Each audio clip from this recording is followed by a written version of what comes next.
heto na po guys yung update sa ating mga tricolor dito sa ating munting harden.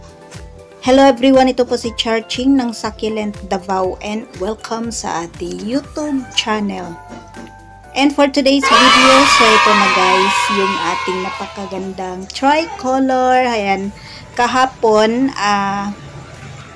pinutol ko yung mga stem na wala na pong lumalabas na flowers. So heto guys, kinabukasan heto yung nangyari. So ayan, at nagproduce po ng napakarami pong flowers yung ating tricolor. So yan yung ating attraction ngayon dito sa ating munting harden. And then yung ating orchid na dancing lady guys ay parang napunggos. Ayan. Ayan yung kinatatakutan ko sa mga orchids. So ngayon po ay mag-update po ako ng ating leaf propagation ng Purple Delight. So ito yung ano natin, leaf propagation. So ito na guys yung update sa ating mga leaf propagation ng Purple Delight. So aayusin ko po yung ating propagation kasi ayan guys, siguro mga 2 weeks ko hindi nadiligan, hindi ko binigyan ng water yung ating Purple Delight. And then yung bago nating table guys, so ito na po yung katas ng ating pagsali doon sa pa-contest ni Ma'am Brett. Ayan na siya, nakabili na po tayo ng isa pang nakagawa po tayo ng isa pang table. So yan guys yung update sa ating nakalimutan ko yung ID. Ayan, alive na siya guys kasi nabigyan natin siya ng water. And then yung kasama niya, so hindi ko pa sila nilagay dun sa itaas. Hintayin ko munang gumanda yung natin, Echeveria. So yan siya guys. Ayan, medyo alive na. And then wala na po akong, ayan, meron pa pala yung millibugs. Ayan, nagsilabasan kasi tayo nito, nagdilig tayo ng rainwater na may halong detergent powder. So ayan, aayusin ko muna yung ating mga plant dito guys na table kasi yan hindi pa to ayos. Aayusin ko pa to kasi ayaw ni husband yung arrangement ko dito, pangit daw. So yan, ayusin ko ito guys sa mga susunod na araw kasi napagod yung inyong plantita. So ngayon ang gagawin ko muna ay heto munang aking leaf propagation. And then yung ating cactus guys ay meron pong scales. So ayan, meron siyang scales. So heto yung variegated natin.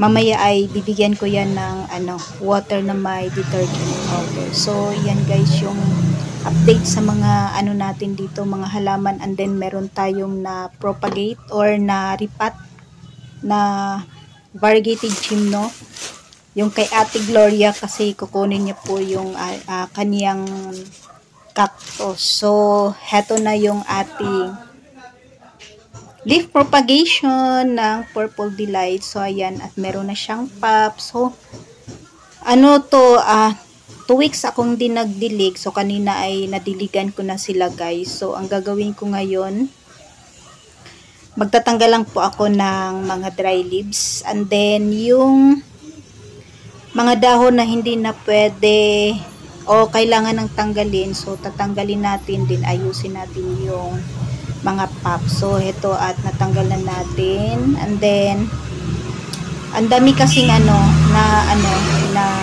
dry. So yung iba dry na yung dahon, so kailangan na natin tanggalin kasi yan po yung pinangtifiestahan ng mga millibugs at saka yung langgam. So yan. And then medyo ibaon lang natin ng konti. Lang tayo, gumawa tayo ng konting butas, then natin siya ibaon para yung roots naman guys ay kakapit doon sa soil natin. Ayan. So yan, at medyo okay naman po sila, and then wala pong masyadong mealybugs and then langgam. Kasi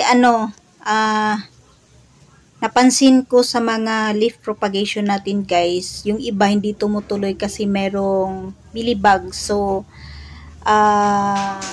every dilig ko dito, naglalagay ako ng detergent powder lang. Yun lang, para hindi sila ma-mealybugs, kasi hindi po tumutuloy yung tubo ng propagation natin guys kung meron pong mealybugs yung ating yung mga pups, kasi lapitin po yung mealybugs, lapitin po ng mealybugs yung mga pups ng kahit na anong propagation, leaf propagation. So ayan, at wala naman pong problema. Ayan, at medyo marami po yung tumubo na pups sa ating mga leaf propagation. So ayan, successful sana yung ating propagation, kasi pag ganitong maliliit pa guys, may posibilidad pa yan na hindi tutuloy. Ayan, at napakaganda pa naman ng purple delight. So ito yung pinaparami ko dito sa ating munting garden, kasi napakaganda niya, and then hindi po siya sensitive na grapto ba to siya, Graptoveria na succulent. So hindi ko sure kung ano siya. So yan guys ang update sa ating mga halaman, and that's for today guys. Maraming salamat po sa